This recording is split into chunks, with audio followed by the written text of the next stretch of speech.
নবীর নামে দুরূদ শরীফ পড়িবে যে জন তার জন্য যে হারাম হবে জাহান্নামের আগুন আল্লাহুম্মা সাল্লি আলা সাইয়্যিদিনা মাওলানা মুহাম্মদ ওয়া আলা আলি সাইয়্যিদিনা এসো হে রাসূল আবার ফিরি আমাদের মাঝে রে নতুন করে খুতবা দিতে কাবার মিনার পরে আল্লাহুম্মা সাল্লি আলা সাইয়্যিদিনা মাওলানা মুহাম্মদ ওয়া আলা আলি সাইয়্যিদিনা লা ইলাহা ইল্লাল্লাহ লা ইলাহা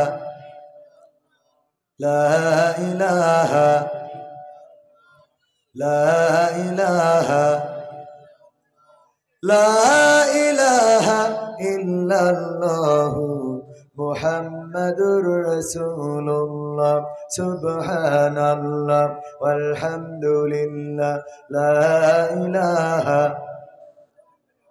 সুবহানাল্লাহ ওয়ালহামদুলিল্লাহ লা ইলাহা লা ইলাহা ইল্লাল্লাহু মুহাম্মাদুর রাসূলুল্লাহ সাল্লাল্লাহু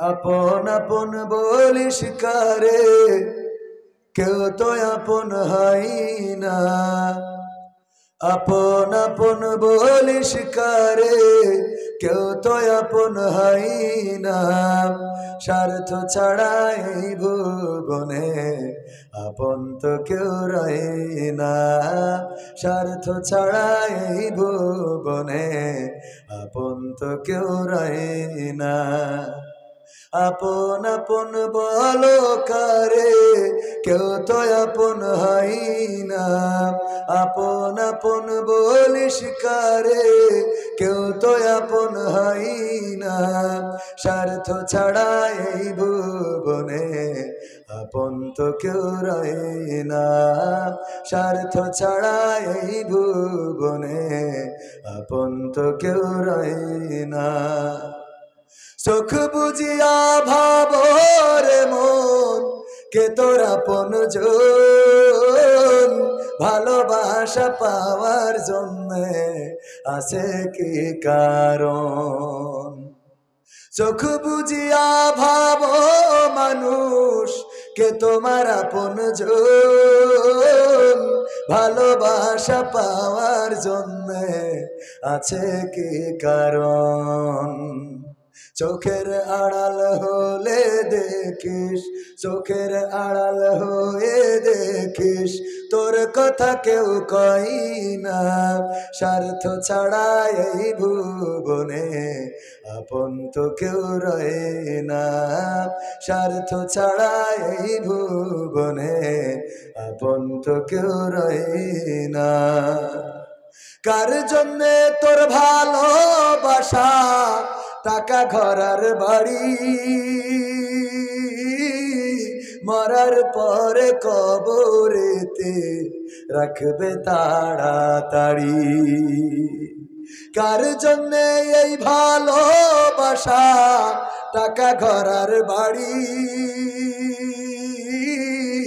মরার পরে কবরেতে রাখবে তাড়াতাড়ি বিনা লাভে বন্ধুরে কেউ, বিনা লাভে বন্ধুরে কেউ তুলার বোঝাও বই না।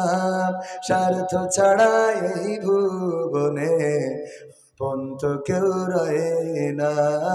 স্বার্থ ছাড়া এই ভুবনে পন্থ কেউ রয়ে না। আপন আপন বলে শিকারে কেউ তো আপন হয় না। আপন আপন বলো কারে কেউ তো আপন হয় না। স্বার্থ ছাড়া এই ভুবনে আপন তো কেউ রয়ে না। স্বার্থ ছাড়া এই ভুবনে আপন তো কেউ রয়ে না। ঠিক বললাম নাকি ঠিক বললাম? স্বার্থ ছাড়া কি আপন পাওয়া যায়? না যায় না। আপনার স্ত্রী কোনো না কোনো স্বার্থের জন্য থাকে।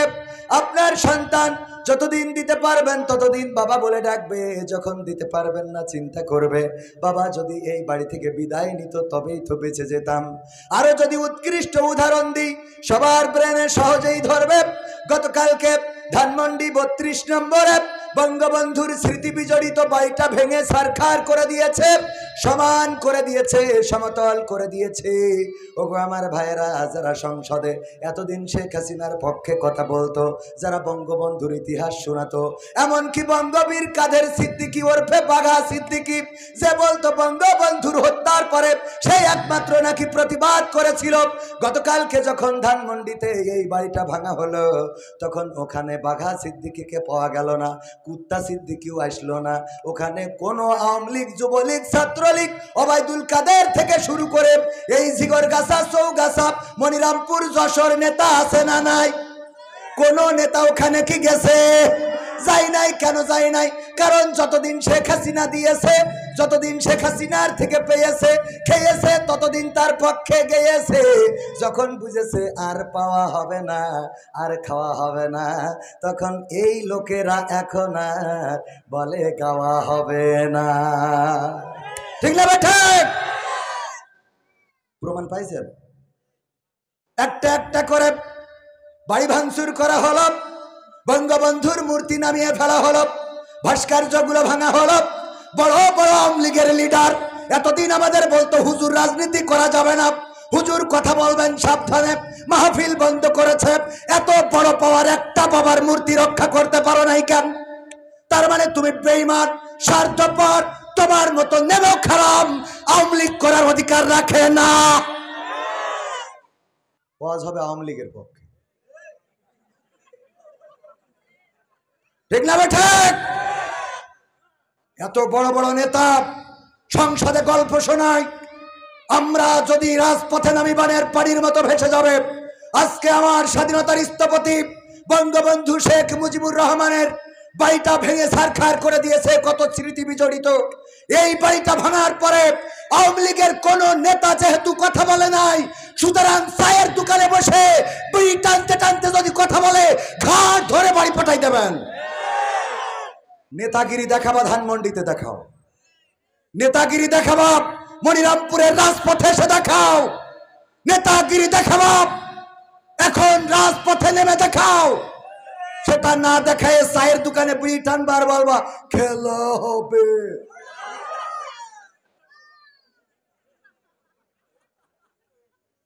চলবে? খেলা চলবে? দাড়িতে সুন্না, টুপিতে সুন্না, পোশাকেও সুন্না আছে।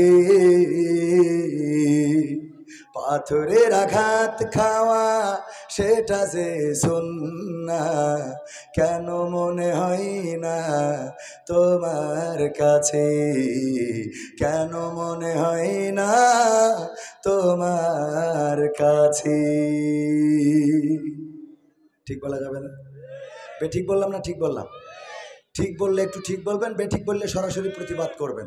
মনে থাকবে ইনশাআল্লাহ? জবান কি খরচ করা যাবে? এই জবান দিয়েছেন কে? চিল্লায় বলেন জবান দেয়া কার? আমার যুবকেরা ডানে দাঁড়ানো, বামে দাঁড়ানো, ওই পাশে দাঁড়ানো, আল্লাহ রাসূল সাল্লাল্লাহু আলাইহি সাল্লাম কোন মজলিসে যদি কথা বলতেন, যুবকেরা যদি দাঁড়িয়ে থাকতেন, বিশ্বনবী যদি দেখতেন বসার জায়গা নাই, নিজের গায়ের চাদরটা চেলে দিতেন যুবকদের জন্য। বলেন সুবহানাল্লাহ। নিজের গায়ের চাদর চেলে দিতেন যে ওগো যুবক বিছাও এবং বসে পড়ো। যুবকেরা ওই চাদরটা বুকের সাথে জড়িয়ে ধরতো আর বলতো, বিশ্বনবী আপনার চাদরে বসবো, এটা তো হইতে পারে না। আল্লাহ রাসূলের চাদরে না বসলেও তারা মজলিসের সম্মানে বসে যেতেন।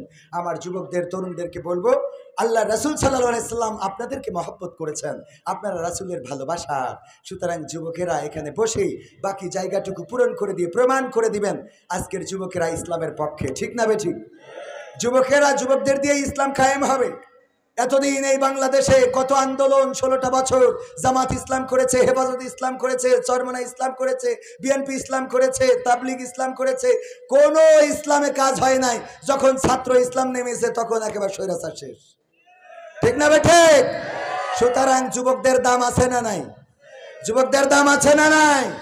এই জন্য আমার যুবকেরা, ও দূরে দাঁড়ানো কলিজার টুকরারা, ইসলামের জন্য আল্লাহ রাব্বুল আলামিন বলেছেন, ওয়াইযা কুরিয়াল কুরআনু ফাসতামিউ লাহু ওয়া আনসিতু লাআল্লাকুম তুরহামুন। আমার আল্লাহ বলছেন, যখন তোমাদের সামনে কোরআন বলা হবে, কোরআন থেকে পড়া হবে, তখন তোমরা চুপ থেকে তোমাদের হৃদয়ের কান দিয়ে শুনবে, যাতে করে তোমাদের উপরে আল্লাহর রহমত বর্ষণ হতে পারে। বলেন সুবহানাল্লাহ। আল্লাহর রহমত কি আমরা চাই? কারা কারা চান হাত উঁচু করেন। দাঁড়ানো ভাইয়েরা কি চান না?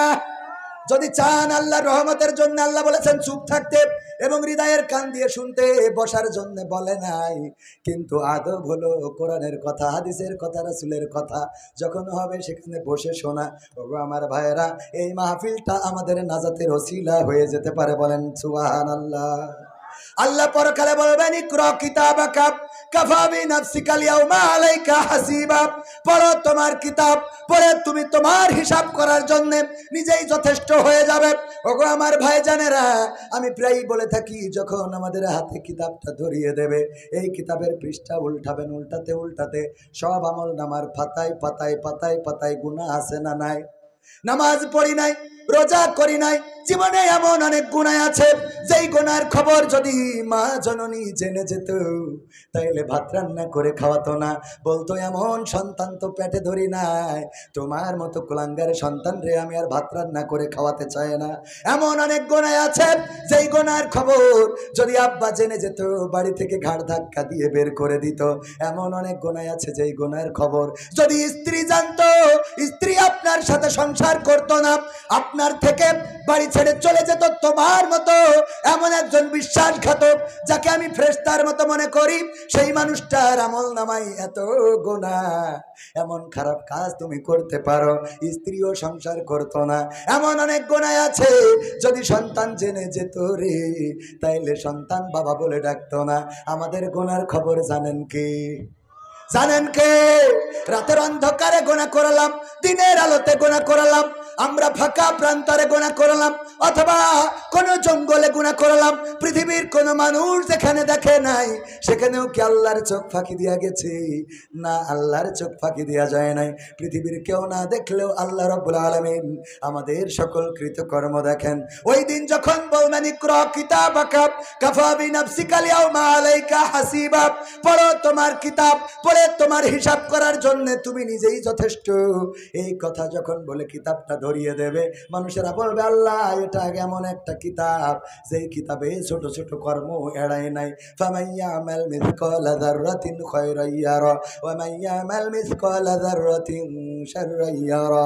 ওই দিন যারা পরিমাণ যদি কেউ ভালো কাজ করে, কোন একটা কুত্তার বাচ্চা খানায় পড়ে গিয়েছিল, কোন একটা কুকুরের বাচ্চা কোন গর্তে পড়ে কাউ কাউ কাউ কাউ করছিল, এই সময় আপনি যাচ্ছিলেন দাঁড়িয়ে, ওই কুত্তার বাচ্চাটা ওই গর্ত থেকে তুলে দিয়েছেন। আল্লাহ রাব্বুল আলামিনের ফেরেশতারা সেই ভালো কাজটাও আমল নামায় লিখে রেখে দেবেন। বলেন সুবহানাল্লাহ।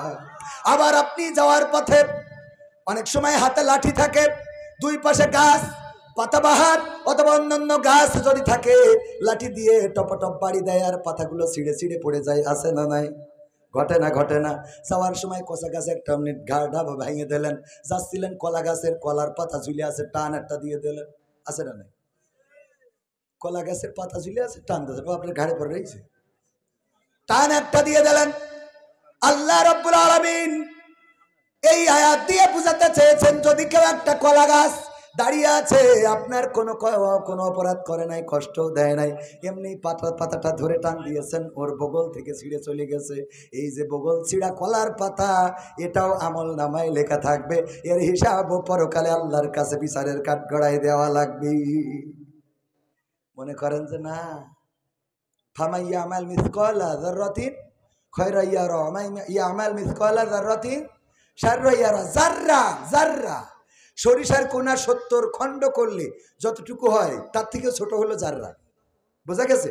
একটা সরিষা কতটুকু, এইটারে যদি 70 খণ্ড করেন তাহলে কতটুকু হয়, সেইটার যে কণাটা এর থেকেও ছোট হলো জাররা। এই জাররা পরিমাণ ভালো কাজ অথবা খারাপ কাজ, কুত্তারে পানি পান করাইছেন, এর জন্য আল্লাহ রাব্বুল আলামিন আপনাকে পুরস্কৃত করবেন। আবার কুত্তার বাচ্চা হয়েছে, কোনো কারণ ছাড়াই পাটকাঠি দিয়ে গাদার তলে কাটি দিয়েছে, কোনো কারণ ছাড়াই কুত্তা দিয়ে পাটকাঠি দিয়ে গুতাচ্ছেন, পাটকাঠি দিয়ে, এরকম আছে না নাই? এই যে গুতালেন, এটাও আল্লাহর আমল নামা, আল্লাহ রাব্বুল আলামিন আপনাকে দেখাই দেবেন। আপনি মনে করেন না যে ও আপনি মেলা ভালো কাজ করেছেন, এই জন্য আপনি জান্নাতের টিকিট দুইটা একসাথে কাটা হয়ে গেছে, বোর একটা আপনার একটা, এরম এত সহজ না, জান্নাত এত সহজ না। মনিরামপুর যদি একটা জমি কিনতে হয়, 1 শতক 5 শতক জমি কিনতে গেলে এখন ন্যূনতম 50 লাখ টাকার দরকার, ঠিক না বেঠিক? মনিরামপুর শহরে 50 লাখ টাকায় 5 শতক জমি পাওয়া যাবে প্রপারে? তারপরেও যদি পাওয়া যায়, যেতে পারে 5 শতক জমি 50 লাখ টাকা। আর আল্লাহ যে জান্নাত দিবেন, এই দুনিয়ার ছোট জান্নাতটাও কয় গুণ, কয় গুণ, সবাই বলেন কয় গুণ? তো 10 গুণ জান্নাত নিবেন, বিড়ি টানেন আর মনে করেন আল্লাহ জান্নাত দিয়ে দেবেন, এত সোজা। বিড়ি ঠাইনে তে কুলিবিলি করি, তে উজু করি না, পাও ভেজিনি, গুড়ালেও ভেজিনি, হাতাও ভেজিনি, কানেও ভেজিনি, উজুর ফরজ কয়টা এটাও জানেন না ঠিক মতো।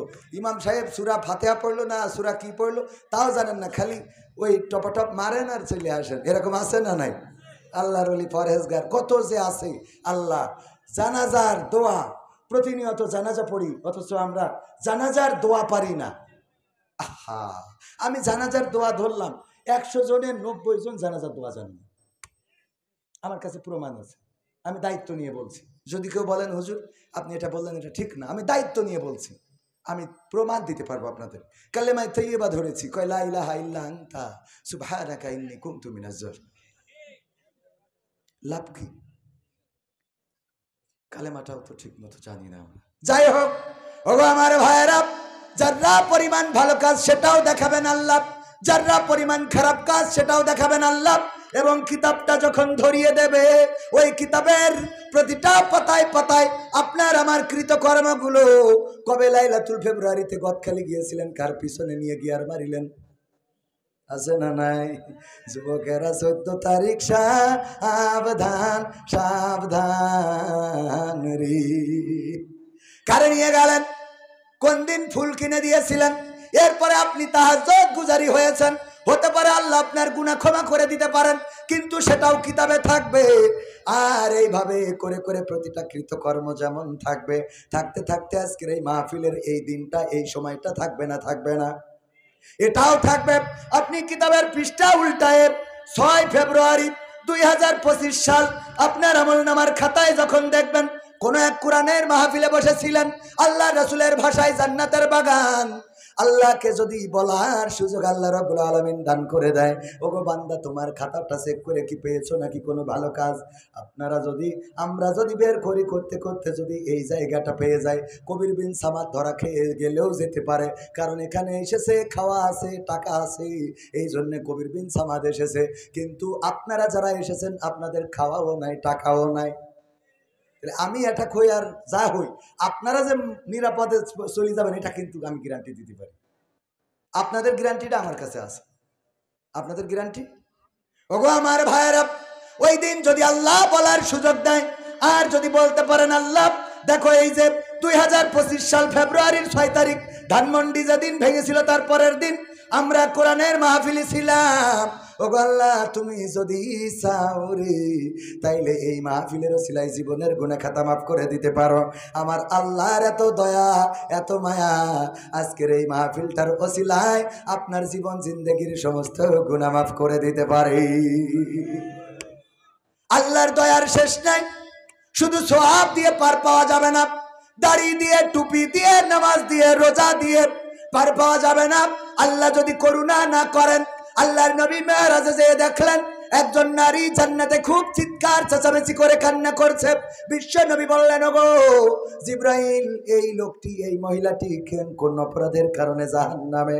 আল্লাহর নবীকে ফেরেশতা জিবরাইল আলাইহিস সালাম জানালেন, ওগো নবী গো, এই লোকটি দুনিয়ার পরে ভালো মানুষ ছিল, কিন্তু এ একটা কাজ করেছিল, যে এই কাজটা হলো একটা বিড়ালকে আটকে রেখেছিল, খাইতেও দেয় নাই, ছেড়েও দেয় নাই, এই কারণে আল্লাহ রাব্বুল আলামিন তার জাহান্নামে দিয়ে দিয়েছে। একটা বিড়ালকে খাইতেও দেয় নাই, ছেলেও দেয় নাই, বিড়ালের প্রতি অবিচার করার কারণে গোটা জীবন জিন্দেগির আমল বরবাদ করে আল্লাহ জাহান্নামে দিয়েছেন। আবার একজন পতিতা কুত্তাকে পানি পান করিয়েছে, কূপ থেকে পানি পান করালো, পিপাসার্ত কুকুরকে নিজের ওড়নাটা কূপের মধ্যে ঝুলিয়ে দিল, তারপরে যখন ওড়নাটা ভিজে গেল সেটা তুলে নিয়ে নিংড়িয়ে কুকুরের মুখে ঢেলে দিল, আর কুকুর ওই পানি পান করে বেঁচে গেল। আল্লাহ রাব্বুল আলামিন জানিয়ে দিলেন, ওই পতিতার গোটা জীবন জিন্দেগির গুনাহ আমি আল্লাহ ক্ষমা করে দিলাম। কুকুরকে পানি পান করায়ও জান্নাতে যেতে পারবেন। জান্নাত কার? জান্নাত কার? আল্লাহ কারো কাছে কৈফিয়ত দিবেন না। কেউ এটা বলতে পারবে না আল্লাহ অমুক কেন জান্নাতে যাবে, আমি কেন নাই। ইখতিয়ার আছে, ও কেন জান্নাতে যাবে? আমি বললাম, আল্লাহ যদি চান শেখ হাসিনাকেও জান্নাত দিবেন। আমাদের সাবেক ইমাম সাহেব বলছে, আল্লাহ তো তোমার মতো পাগল। বললাম, কে? শেখ হাসিনা জান্নাত দেবে, এটা একটা কথা হলো? বললাম, আল্লাহ দিতেই পারেন, আল্লাহ যাকে চান তাকে জান্নাত দিবেন, যাকে চান তাকে জাহান্নামে দিবেন। সবচেয়ে বড় হুজুর আলেম দিয়ে জাহান্নাম উদ্বোধন হবে। আমার কথা না, কার কথা? বিশ্বনবী সাল্লাল্লাহু আলাইহি সাল্লামের কথা। আলেম দিয়ে, শহীদ দিয়ে এবং কি দিয়ে? দানবীর দিয়ে, তিন শ্রেণীর মানুষ দিয়ে জাহান্নাম উদ্বোধন করা হবে। 1 নম্বর আলেম, 2 নম্বর শহীদ, 3 নম্বর দানবীর। আল্লাহ রাব্বুল আলামিন বলবেন, তুমি ইলম অর্জন করেছিলে, মানুষ যেন তোমারে ডক্টর বলে, মানুষ যেন তোমারে মাওলানা বলে, মুফতি বলে, মুহাদ্দিস বলে, মুহতামিম বলে, মানুষ যেন তোমারে বড় আলেম বলে। দুনিয়ার পরে তোমার আলেম বলেছে, মুফাসসির বলেছে, মুহাদ্দিস বলেছে, দুনিয়ার পরে শেষ হয়ে গেছে। কারণ দুনিয়া অর্জনের জন্যই তোমার প্রত্যাশা ছিল। ইন্নামাল আমালু বিন্নিয়াত, বিশ্বনবী বলেছেন, আমল নির্ভর করে তার নিয়তের উপরে। তোমার নিয়ত ছিল দুনিয়ায় বড় আলেম হওয়া, দুনিয়ায় আমি তোমারে বড় আলেম বানিয়েছি, কিন্তু আজকে হাসরের ময়দানে সব তোমারে জিরো করে দিয়েছি। বলেন নাউজুবিল্লাহ। আমরা কি এটা চাইবো? শহীদ বলবে, তোমারে যেন দুনিয়ায় বড় বীর বলে, এই জন্য তুমি যুদ্ধ করেছো, লড়াই করেছো, যেন মানুষ বলে অনেক বড় বীর। এই বলার উদ্দেশ্য নিয়ে তুমি লড়াই করার কারণে দুনিয়ায় তোমারে লোকেরা বীর বলেছে, তুমি শহীদ হয়েছো বলেছে, বীর শ্রেষ্ঠ অমুক এই বলেছে। দুনিয়ার পরে তোমার পরিশোধ হয়ে গেছে, আখিরাতে কোনো অবশিষ্ট নাই। আর দানবীরকে ডেকে বলবেন, ওগো দানবীর শুনে নাও, তুমি দুনিয়ার পরে দান করতে, মানুষ যেন বলে দানবীর, দানবীর জিন্দাবাদ, জিন্দাবাদ। আছে না নাই? কথা কয় না, আছে না নাই? দানবীর, দানবীর জিন্দাবাদ, জিন্দাবাদ। তোমার জিন্দাবাদ জিন্দাবাদ হয়ে গেছে, ওই দুনিয়ার পরে পেয়ে গেছাও, এখন পরকালের ময়দানে তোমার কোনো অবশিষ্ট নাই। এই জন্যে ভাইয়েরা আমার, আমল দিয়ে পার পাওয়া যাবে না, আল্লাহর করুণা ছাড়া জান্নাত পাওয়া হবে। সারমানের পীর সাহেব মরহুম গুরুত্বপূর্ণ একটা কথা বলতেন, আমার খুব পছন্দের হয়। ওগো আমার ভাইয়েরা, উনি বললেন, বাবাজিরা শোনো, যদি পরকালে এমন সিদ্ধান্ত হয়ে যায় যে সবাই জান্নাতে যাবে আর একজন জাহান্নামে যাবে, সবাই জান্নাতে যাবে আর একজন জাহান্নামে যাবে, সবাই জান্নাতি হয়ে গেছে, পৃথিবীর সব মানুষ একজন মাত্র জাহান্নামে যাবে, তুমি যেন চিন্তা করো না যে ওই মানুষটা তুমি হবা না, তুমি যেন মনে করে না ওই মানুষ অন্য কেউ হবে, আর ওই মানুষটা তুমি নিজেও হয়ে যেতে পারো। ঠিক না বেঠিক?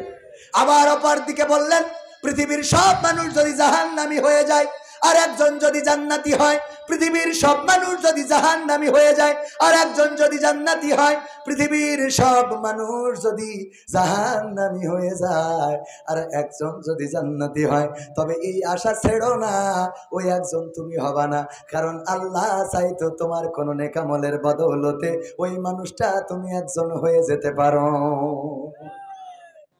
আল্লাহ বলেছেন, লা তাকনাতু মির রাহমাতিল্লাহ। কার কথা? যখন কেউ থাকে না তখন থাকেন কে? আর যখন সবাই থাকে তখন থাকেন কে? তখন মনে হয় কেউ থাকে না। যখন সবাই থাকে তখন আল্লাহ থাকে, যখন কেউ থাকে না তখনও থাকে কে? আল্লাহ। পৃথিবীতে আল্লাহ কাউকে ছেড়ে যায় না, আল্লাহ কাউকে ছাড়েনি, আল্লাহ কাউকে ছেড়ে দেয় না।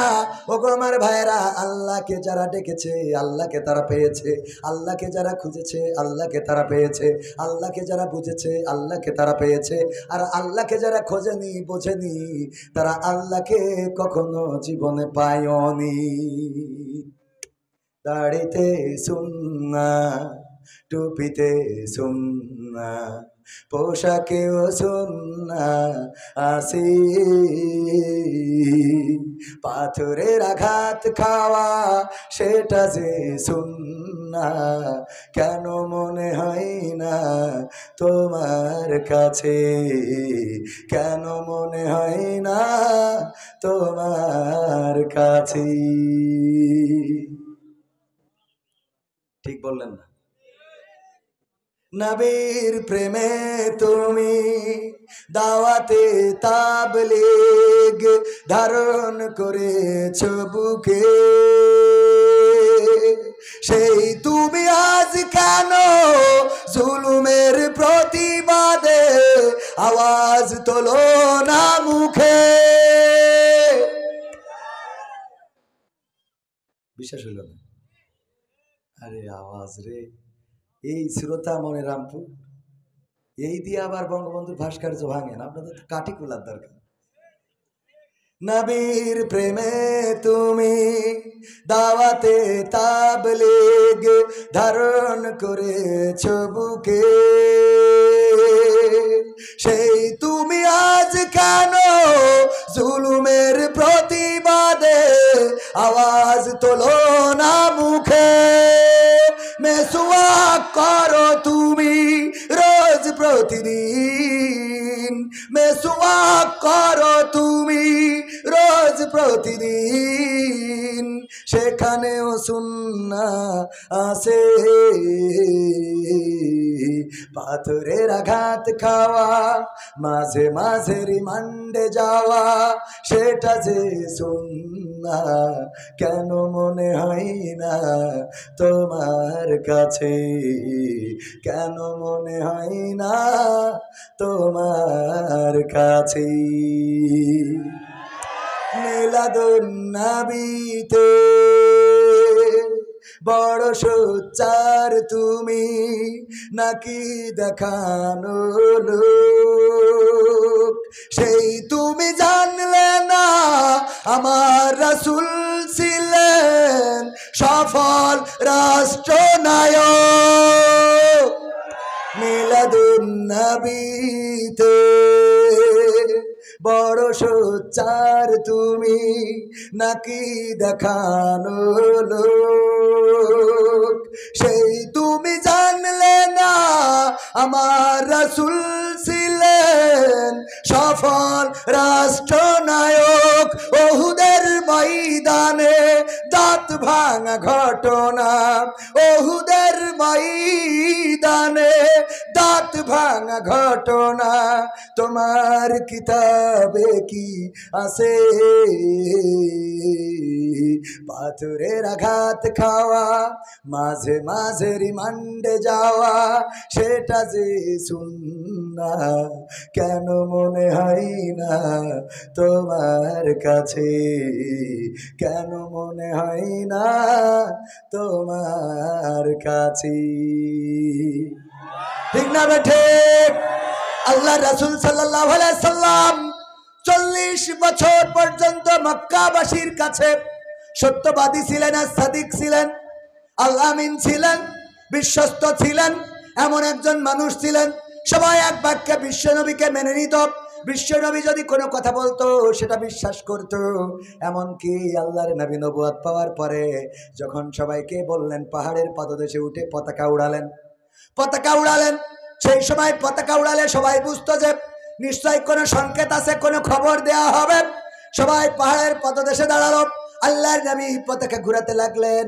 সবাই যখন দাঁড়িয়ে গেল, মক্কাবাসীকে বলল, গো মক্কাবাসীরা বলো দেখি, আমি যদি বলি পাহাড়ের অপর পাশে, পাহাড়ের পিছনে কোনো বাঘ আছে, অথবা কোনো শত্রু বাহিনী আছে তোমাদের উপরে আক্রমণ করবে, বলো দেখি তোমরা বিশ্বাস করবা নাকি করবা না? মক্কাবাসী আল্লাহর রাসূলকে এতটাই বিশ্বাস করত, আল্লাহর রাসূলকে এতটাই বিশ্বস্ত আলামিন সত্যবাদী মেনে নিয়েছিল।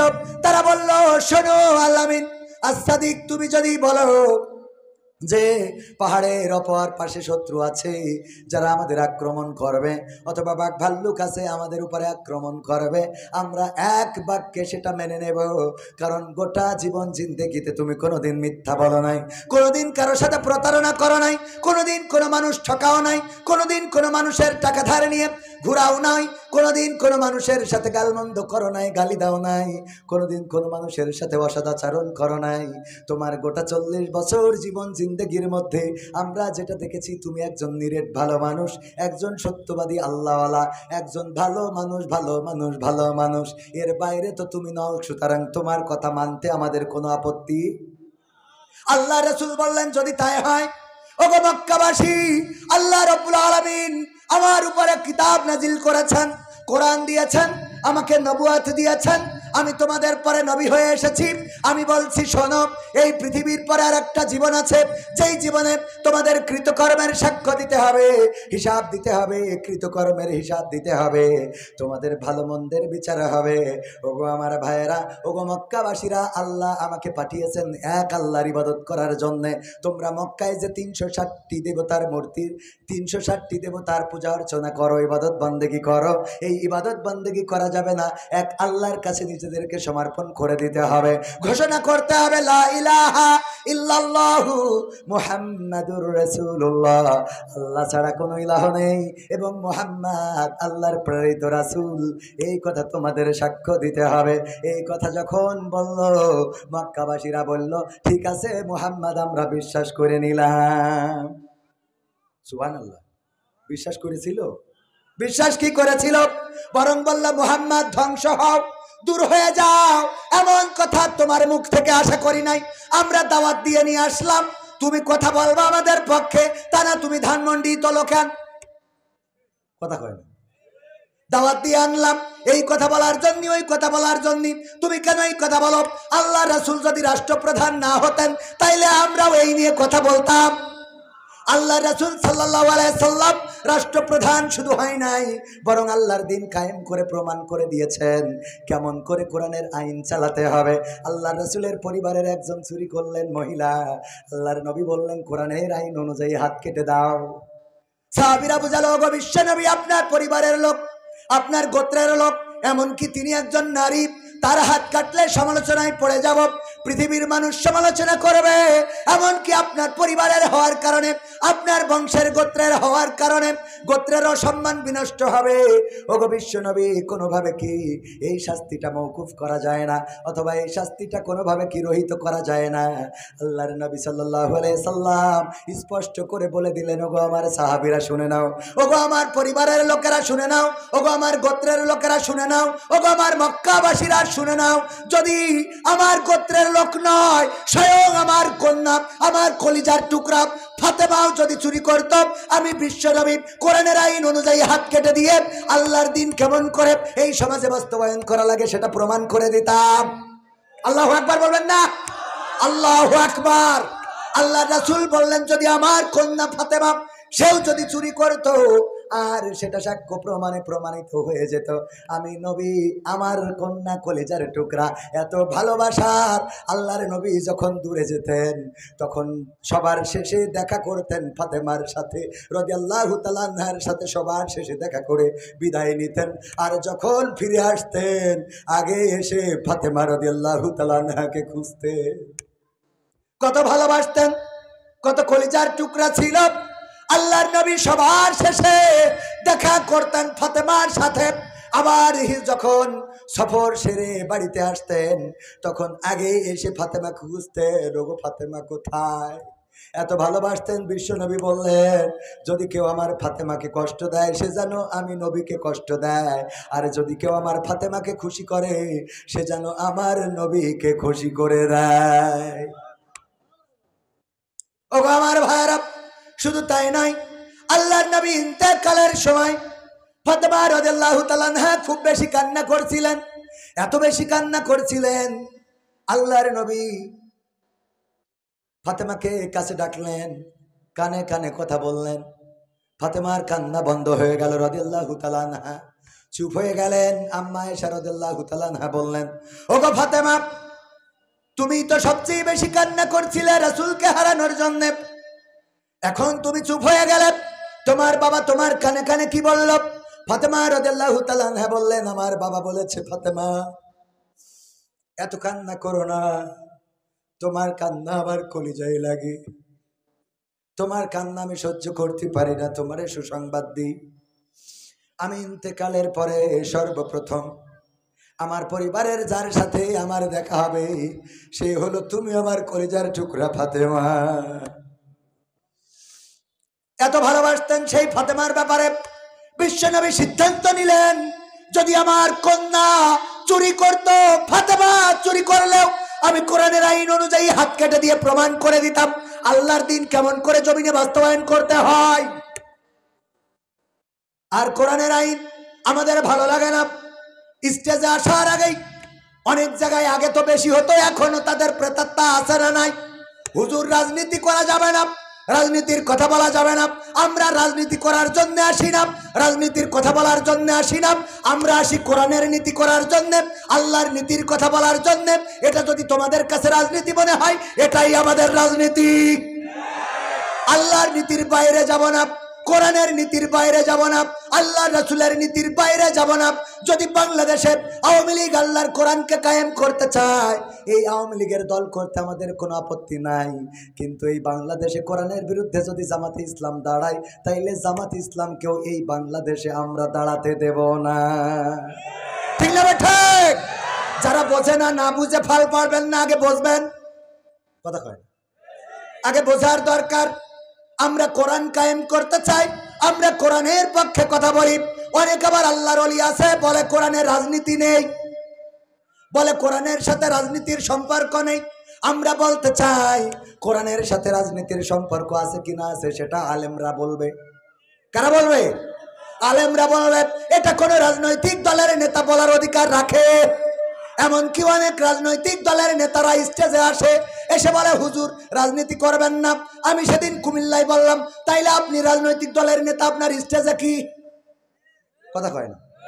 যেখানে রাজনীতি করা যাবে না সেখানে স্টেজে কেন আপনার থাকতে হবে?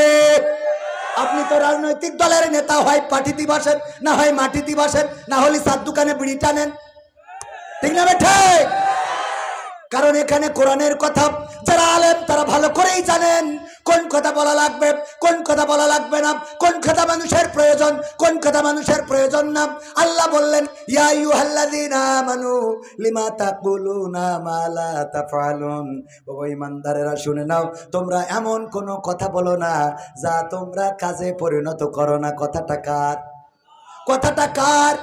তার মানে কথা যেটা বলবেন কাজে সেটা পরিণত করতে হবে। যদি কথা বলেন, যদি বলেন যে আমরা কালকে মিছিল করব কোথায়? মনিরামপুরে, গোটা বাংলাদেশ অথবা গোটা মনিরামপুরের লোকজন আসবা, সবাই যদি আসে বড় মিছিল হওয়া সম্ভব নাকি সম্ভব না? কথা দিল, কাজে পরিণত করেছে, তার মানে মিছিল বড় হয়ে গেছে। ঠিক না ভাই? ঠিক।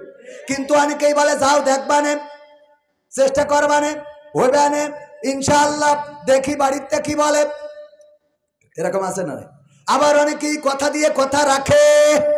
যেমন আমাদের ওবায়দুল কাদের কাকা বলল পালাবো না, বলেছে না বলে নাই? পালাবো না, প্রয়োজন হলে ফখরুলের বাসায় গিয়ে উঠবো, ঠাকুরগাঁওয়ে বাসা আছে না। অথচ এই লোকটা এই কথা বলে আমি ঠাকুরগাঁওয়ে গেলাম, জিজ্ঞাসা করেছে, আল্লাহর কসম মিথ্যা বলছি না, আমি জিজ্ঞাসা করলাম এখানে কি এসেছে, কয় না। তাহলে কি কথার সাথে কাজের মিল আছে? বলল পালাবো না, পালিয়ে গেল। আর আমার আল্লাহ বলল, ইয়া আইয়ুহাল্লাযীনা আমানু লিমা তাকুলুনা মা লা তাফআলুন। ওগো ঈমানদারেরা, এমন কথা বলো না যা তোমরা কাজে পরিণত করো না। কাবুরা মাকতান ইনদাল্লাহি আন তাকুলু মা লা তাফআলুন। আল্লাহর কাছে এটা অত্যন্ত পছন্দের যে তোমরা মুখে যা বলো কাজে তা পরিণত করো না। কথাটা কার? সুতরাং ওবায়দুল কাদের কথা দিয়ে কথা রাখে নাই। এখন যদি বলেন ওবায়দুল কাদেরের কাঠি কষছি কেন, কোরআনের সাথে পড়ি গেছ তাই, কথা কয় না। আমার কোরআন বলছে যা বলবা তাই করবা, যা করবা না তা বলবা। শামীম ওসমান বলল খেলা হবে, খেলা হবে। ৮০-৯০ রাকাত তাহাজ্জুদ পড়া আল্লাহর ওলি শামীম ওসমান হাফিজাহুল্লাহ খেলা হবে বলে মাঠ ছেড়ে দিয়ে চলে গেল। ঠিক না ভাই ঠিক? তাহলে কি কোরআনের সাথে তার আমল আছে? আছে। সুতরাং কোরআনের ছাঁচে আমিও পড়ে যেতে পারি, পারি না পারি? আমার বিরুদ্ধেও চলে যাবে, আমার বাবার বিরুদ্ধে যাবে। কারণ কোরআন বলছে ইয়া আইয়ুহাল্লাযীনা আমানু লিমা, আমি তো মনে হচ্ছে আল্লাহ ওদের ইন্ডিকেট করে বলেছে যে তোরা বললি পালাবো না, খেলা হবে, রাজপথ ছাড়বো না, মুইতে দিলি বানের পানির মতো ভেসে যাবে। এই জন্যই তো আমার নেত্রী বললো যে ডেডে ডেডে ডেডে ঢুম কর, যা হয় হবে। এই আশা করিতে গুলি করলো মা, এখন একজনও রাজপথে দাঁড়াইলো না। কথার সাথে কাজের মিল রাখে না। ওরা যদি কোরআনের আয়াতটা মানতো তাহলে রাজপথে দাঁড়ালি হয়তো মোড় ঘুরিয়েও যেতে পারতো। ঠিক না ভাই ঠিক? এটা কি রাজনীতির কথা না কোরআনের কথা? কারণ যদি আল্লাহ রাব্বুল আলামিন ঐক্যবদ্ধ জাতিকে বিজয়ী করে, যারাই ঐক্যবদ্ধ হোক, ঐক্যবদ্ধ জাতিকে বিজয়ী করবে। ওয়াতাসিমু বিহাবলিল্লাহি জামিআ ওয়ালা তাফাররাকু, তোমরা সংঘবদ্ধভাবে আল্লাহর রাজ্যকে আঁকড়ে ধরো, পরস্পর বিচ্ছিন্ন হয় না। কথাটা কার? তাইলে যে কথা বললাম এই কথার সাথে আমি আবার একটা গান বানাই ফেলাইছি, শোনাবো। এমপিরা সব কোথায় গেল, মন্ত্রীরা সব কোথায় গেল, কোথায় কাদের কাকা, তাদের ছাড়া দেশটা এখন লাগে ফাঁকা ফাঁকা। পালাবো না, পালাবে না, পালাবে না, যাই না তবু দেখা, পালাবে না, পালাবে না, যাই না তবু দেখা, তাদের ছাড়া দেশটা এখন লাগে ফাঁকা ফাঁকা, ওদের ছাড়া দেশটা এখন লাগে ফাঁকা ফাঁকা। আইন আপনি চুপ করে বসে থাকেন, ওরা যদি দাঁড়ায় থেকে ওরা শুনতে পারে তা আপনার অসুবিধা কোন জায়গায়?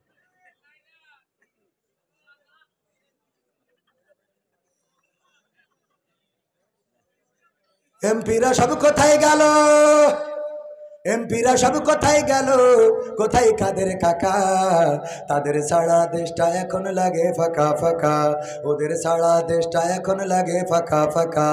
আইন মন্ত্রী আটকে গেল আইনেরই ফাঁকে, দাড়ি ছাড়া দরবেশের ভণ্ড ভণ্ড লাগে। ঠিক না বেঠা? আইন মন্ত্রী আটকে গেল আইনেরই ফাঁকে, দাড়ি ছাড়া দরবেশের ভণ্ড ভণ্ড লাগে। শুনছি কত নেতা নেত্রী খাইতেছে ভাই ডান্ডা, বিচারপতি কালামানিকের ফাটিয়েছে আন্ডা।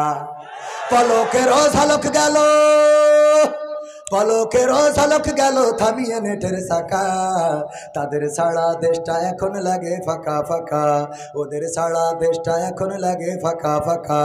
কই গেল সেই সংসদেতে মমতাজের গান, কোথায় গেল হজরত বলা স্বামী মোসমান? ঠিক না বেঠা? মমতাজ সংসদে গান গাইল, যেই সংসদে জনগণের অধিকারের কথা বলার কথা, যেই সংসদে জনগণের চাওয়া পাওয়ার কথা বলার কথা, যেই সংসদে জনগণের দুঃখ দুর্দশা বলার কথা, সেই সংসদে তিনি নেতারে নিয়ে গান গাইলো, নেত্রীর নিয়ে গান গাইলো, আমাদের কোনো আপত্তি নাই। কিন্তু 5 আগস্টের পরে এই মমতাজার একটা গানও গাইলো, গেছে। আমি বললাম নেমো খারাপ, বেঈমান, স্বার্থপর, তোমার মতো লোকের শেখ হাসিনা এমপি বানায় বড় ভুল করেছে, ওদের না বানায় যদি আমাদের মতো লোক বানাইতো তাও আমরা রাজপথে থাকতাম। ঠিক না ঠিক? কারণ আমরা নেমখারামি করি। আমাদের যদি ফাঁসির কাস্টে ঝুলাই, আমাদের হাতে হ্যান্ডকাপ লাগাই, আমাদের পায়ে ডান্ডা বাড়ি পরাই, আমাদের রিমান্ডে নাই, আমাদের ফাঁসির কাস্টে ঝুলাই, এমনকি একজনও আছে বাংলাদেশ ছেড়ে পালিয়েছে, না পালাই নাই, বরং ফাঁসির কাস্টে ঝুলে প্রমাণ করে দিয়েছে ইন্না সালাতি ওয়া নুসুকি ওয়া মাহইয়ায়া ওয়া মামাতি লিল্লাহি রাব্বিল আলামিন। আমার আল্লাহ বললেন, ওগো আমার বান্দারা বলো, কুল ইন্না সলাতি ওয়া নুসুকি ওয়া মাহইয়ায়া। আল্লাহ শিখাই দিলেন, বলো নিশ্চয় আমার সলাত, আমার কুরবানি, ওয়া মাহইয়ায়া আমার জীবন, ওয়া মামাতি আমার মরণ, লিল্লাহি রাব্বিল আলামিন, সব কিছু বিশ্ব প্রতিপালক আল্লাহর জন্যে। আল্লাহর জন্যে যারা নিবেদিত প্রাণ হয়ে যায়, আল্লাহর কাছে যারা নিজেদের মাথাকে নত করে দেয়, তাদের আর কোনো ভয় থাকে না, দুশ্চিন্তা থাকে না। তারা রিমান্ডে গেলেও জানে যে এখানে আল্লাহ আছে না নাই।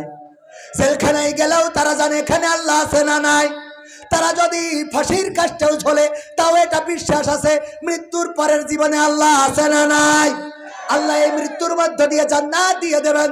আল্লাহর প্রতি যারা নিবেদিত প্রাণ হয়ে যায়, সে আওয়ামী লীগের হোক, বিএনপির হোক, জামাতের হোক, জাসদের হোক, বাসদের হোক, হেফাজতের হোক, তাবলিগের হোক, চরমানের হোক, পাবলিকের হোক, আল্লাহর প্রতি যারা নিবেদিত, আল্লাহ তাদেরকে রক্ষা করেন। একবার এক হিন্দু আর একজন মুসলমান দুইজনে তর্ক বিতর্ক শুরু করে দিয়েছে।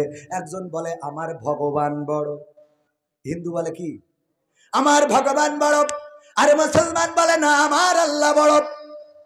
দুইজনে তর্ক, না আমার ভগবান বড়, না আমার আল্লাহ বড়, না আমার ভগবান বড়, না আমার আল্লাহ বড়। এই কথা বলার তর্ক বিতর্কের এক পর্যায়ে মুসলমান দেখলো একটু বুদ্ধি খাটায়, মুসলমানদের তো একটু বুদ্ধি বেশি থাকে মাঝে মাঝে, বললো যে দেখো যদি তোমার ভগবান বড় হয়, চলো আমরা ওই পাহাড়ে উঠবো, উঠে নিচেই লাভ দেব, যে বেশি থাকবে বুঝে নেব তার আল্লাহ বা ভগবান বড়। হিন্দু রাগ হয়ে গেছে, বলছে ঠিক আছে রাজি, চলো যাব। কে ইমানদার, কার ভগবান কার আল্লাহ বড় প্রমাণ হবে। উঠেছে সেই পাহাড়ের উপরে। এবার মুসলমানের চিন্তা ছিল যে আগে হিন্দুরে ফেলাবে, ও মরি যাবে, এর লাভ দিয়া লাগবে না। ওর বুদ্ধিটা ভালো, হিন্দু যদি এখান থেকে লাভ দেয় আর পড়ে মারা যাবে রে, তাইলে আমার আর লাভ দিয়া লাগবে না। কয় দেখো তোমার ভগবান যদি বড় হয় তাইলে তুমি আগে ঝাঁপ দাও। কয় তোমারও তো আল্লাহ বড়, তুমি আগে দাও। কয় আমার আল্লাহ বড়, এটা তো আমি বলছি, তুমিও তো বলছো তোমার ভগবান বড়। তোমার ভগবান যদি এতই বড় হবে, তোমার ইমানের জজবা যদি এত বেশি হবে, তাইলে তুমি আগে ঝাঁপ দিতে, তোমার অসুবিধাটা কোথায়? হিন্দুর রাগ হয়ে গেছে, ঠিক আছে আমার ভগবান বড় কিনা আমি প্রমাণ করে দেবো। বলেছে ভগবান তুমি রক্ষা করো, বলে লাভ দিয়ে বেশি গেছে, বলছে এবার ঝাঁপ দাও। মুসলমান এইবার বিকায়দায় পড়ে গেছে, আহারে আসলে কি ভগবান বড় না আল্লাহ বড়? ও জালা জালা রে, কার নাম করে ঝাঁপ দেব? এইবার বলতেছে ও তো ভগবান বলে ঝাঁপ দিছিল, আমি একটু ঝাঁপ দিই বুদ্ধি করে। ও বুদ্ধি করলো আল্লাহ তুমি যদি না পারো ভগবান রক্ষা করো। আল্লাহ তুমি যদি না পারো। এরকম ইমান আছে না নাই? এমন ইমান অনেকেরই আছে, মনে করে আমাদের ভালো মন্দ চেয়ারম্যান করতে পারে, মনে করে আমাদের ভালো মন্দ মসজিদের সভাপতি করতে পারে, মনে করে আমাদের ভালো মন্দ এলাকার নেতা করতে পারে, মনে করে আমাদের ভালো মন্দ ডক্টর ইউনুস করতে পারে। আল্লাহর কসম করে বলি, আল্লাহ রাব্বুল আলামিন যতক্ষণ পর্যন্ত আপনার ভালো না চাইবে, ততক্ষণ পর্যন্ত আপনার ভালো এবং মন্দ হবে। আল্লাহ যাকে চান তাকে বাঁচান, যাকে চান তাকে মারেন। আল্লাহ রাব্বুল আলামিনকে যারা ডেকেছে আল্লাহকে পেয়েছে। ইউনূস আলাইহিস সালাম নদীর পানির মধ্যে, মাছের পেটের মধ্যে, রাতের অন্ধকারের মধ্যে আল্লাহকে ডাকলেন, বললেন পড়েন লা ইলাহা ইল্লা আনতা সুবহানাকা ইন্নী কুনতু মিনাজ জালিমিন। ওগো আল্লাহ, তোমার মতো সত্য পবিত্র, তোমার মতো পুত পবিত্র কোনো ইলাহা নাই, আর আমি আমার উপরে জুলুম করে ফেলেছি, তুমি দয়া করো, রহম করো, ক্ষমা করো। আমার আল্লাহ বললেন ওগো জুন্নুন, ওগো মাছওয়ালা শুনে নাও, তোমার ডাক, তোমার ওই রাতের চিৎকার, অন্ধকার মাছের পেটের মধ্য থেকে চিৎকার পৃথিবীর কোনো মানুষ শোনে নাই, কোনো মানুষ তোমার ওই আওয়াজটা শোনে নাই, তোমার আওয়াজটা মাছের পেটের বাইরেও আসে নাই, ওই নদীর পানির উপরে ওঠে নাই, কিন্তু আমি আল্লাহ রাব্বুল আলামিন আরশে আজিম থেকে তোমার আওয়াজটা শুনলাম, আর আমি তোমার ডাকে সাড়া দিয়ে দিলাম, ওই মাছের পেটের মধ্যে যন্ত্রণা বাড়িয়ে দিলাম, মাছটা আবার তোমাকে নিরাপদ গন্তব্যে রেখে আসলো। বলেন সুবহানাল্লাহ। মুসা আলাইহিস সালামের সাহাবীরা বলল, গো মুসা আর তো বাঁচার কোনো রাস্তা নাই। কেন রাস্তা নাই? কারণ এই যে নদী, আর পিছনে ফেরাউনের বাহিনী, হয় নদীতে পারব, না হয় ফেরাউনের বাহিনীর ঘোড়ার পদতলে পিষ্ট হয়ে এই পৃথিবী থেকে বিদায় নেব। আল্লাহর নবী বললেন, আল্লাহ বলেছেন লা তাকনাতু মির রাহমাতিল্লাহ, আল্লাহর রহমত থেকে নিরাশ হইও না। এই কথা বলার পরে আল্লাহ রাব্বুল আলামিন কি করলেন? বললেন, মুসা হাতে কি লাঠি, লাঠি নিয়ে কি করো? ছাগল খাদায়, ছাগলের পাতা পেড়ে দিই, রাস্তা থেকে পাথরগুলো বাড়ি দিয়ে সরিয়ে দিই। আল্লাহ রাব্বুল আলামিন বললেন, তাইলে ওই বাড়িটা এখন পানিতে মারো। পানিতে মারা হলো, রাস্তা হইল কয়টা? সবাই বলেন কয়টা? কয়টা? 12। কয়টা? 12টা রাস্তা হয়ে গেল, 12টা গোত্র পার হয়ে গেল। ফেরাউন এসে কয়, এটা আমার বাবার স্বপ্ন ছিল। নামো নামো, কোনো অসুবিধা নাই। সবাই যখন মাঝ বরাবর গেল, আল্লাহ রাব্বুল আলামিন বললেন, কুন ফায়াকুন, হয়ে গেল। পানি একত্রিত হয়ে যাও, একত্রিত হয়ে গেল, আর ওখানে তারা সারকার হয়ে গেল। ওগো আমার ভাইয়েরা, নমরুদ ইব্রাহিম আলাইহিস সালামকে আগুনে ফেলার জন্য সব করে ফেলল। সব বন্দোবস্ত পরিকল্পনা কমপ্লিট করার পরে চড়ক গাছে চড়েছে। ফেরেশতারা এসে বলল, গো ইব্রাহিম, যদি একটু অনুমতি দাও, সাহায্য করতে পারি। কেন সাহায্য করার জন্য এসেছো? আকাশের ফেরেশতারা তোমার এই অবস্থা দেখে কান্নাকাটি করে। ওগো ইব্রাহিম, আল্লাহর কাছে বললাম, আল্লাহ তুমি যদি অনুমতি দাও, তোমার খলিল, তোমার বন্ধু ইব্রাহিমকে সাহায্য করতে চাই। ইব্রাহিম আলাইহিস সালাম বললেন, আল্লাহ কি বলেছেন? আল্লাহ রাব্বুল আলামিন বলে দিয়েছে, যাও তবে আমার ইব্রাহিমের কাছে জিজ্ঞাসা করবা, ওগো ইব্রাহিম, তোমার আল্লাহর তরফ থেকে এসেছি, আল্লাহর কাছ থেকে অনুমতি নিয়ে এসেছি। যদি সাহায্য করতে বলো তাইলে করব, যদি না করতে বলো আল্লাহর কাছে ফিরে যেতে বলেছে। আল্লাহর নবী ইব্রাহিম আলাইহিস সালাম বললেন, ওগো ফেরেশতারা, তোমরা ফিরে যাও, ফিরে যাও, কারণ আমি এমন কোন অন্ধ রবের আনুগত্য করি না। আমি এমন কোন অন্ধ রবের আনুগত্য করি নাই, এমন কোন অন্ধ রবের কাছে মাথা নত করি নাই। আমি বলেছি, ইন্নী ওয়াজ্জাহতু ওয়াজহিয়া লিল্লাযী ফাতারাস সামাওয়াতি ওয়াল আরদ হানিফাও ওয়া মা আনা মিনাল মুশরিকিন। আমি আমার মুখটা ঘুরিয়েছি সেই রবের কাছে, যিনি এই আসমান জমিন সৃষ্টি করেছেন এবং এর মধ্যবর্তী যা কিছু আছে সব কিছুর স্রষ্টা, সেই রবের কাছে আমার মুখ ঘুরিয়ে দিয়েছি। আর আমি আমার আল্লাহকে বলে দিয়েছি, আমি অন্য কোন দলের আনুগত্য করি না, অন্য কোন দলকে আমি মানি না, অন্য কোন নেতাকে আমি মানি না, অন্য কোন দলের মিছিল মিটিং আমি করি না। আমি আল্লাহর কাছে আমার মুখটা ঘুরিয়েছি, আমি কোন অন্ধ রবের আনুগত্য করি না। সুতরাং তোমরা ফিরে যাও, তোমাদের থেকে আমার অবস্থা আমার আল্লাহ আরো ভালো জানি। আল্লাহ রাব্বুল আলামিন আগুনকে বলে দিলেন, ইয়া নারু কুনি বারদাউ ওয়া সালামান আলা ইব্রাহিম। ওগো আগুন, তুমি আমার ইব্রাহিমের জন্য ঠান্ডা আরামদায়ক হয়ে যাও। ঠান্ডা আরামদায়ক হয়ে গেল, ফুলবাগান হয়ে গেল, তার মধ্যে সিংহাসন, ইব্রাহিম বসা। নমরুদ ডেকে বলে, এই আগুন, আমি তাহলে 16 বছর ধরে কি করলাম? বুঝেননি? তোদেরকে খাওয়ালাম, পড়ালাম, তোরা যা করেছিস আমি মেনে নিয়েছি। তোরা তোর কাছে জাতি দিলি না, এই জন্যই চড়ক গাছ দিয়ে আমি এর মধ্যে ফেলালাম। এত কষ্ট করলাম রে, ওরে আগুন, এখন কেন আমার কথা শোনো না? এখন কেন তোমরা নিশ্চুপ হয়ে গেলে? কেন ছাত্র জনতার ডুম করো না? আছে না নাই? কোরআনের সাথে মিল আছে না নাই? আল্লাহ রাব্বুল আলামিন কি করলেন? আগুনকে ফুলবাগান বানিয়ে দিলেন। আনুগত্য স্বীকার করেছিল কার? চিল্লায় বলেন কার? মাথা নত করেছিল কার কাছে? সেই আল্লাহর কাছে যদি মাথা নত করা হয়, তাইলে তার ভয় নাই, তার দুশ্চিন্তা নাই, টেনশন নাই। দুনিয়ায় আছে শান্তি, আর পরকালে আছে কি? মুক্তি। আছে না নাই?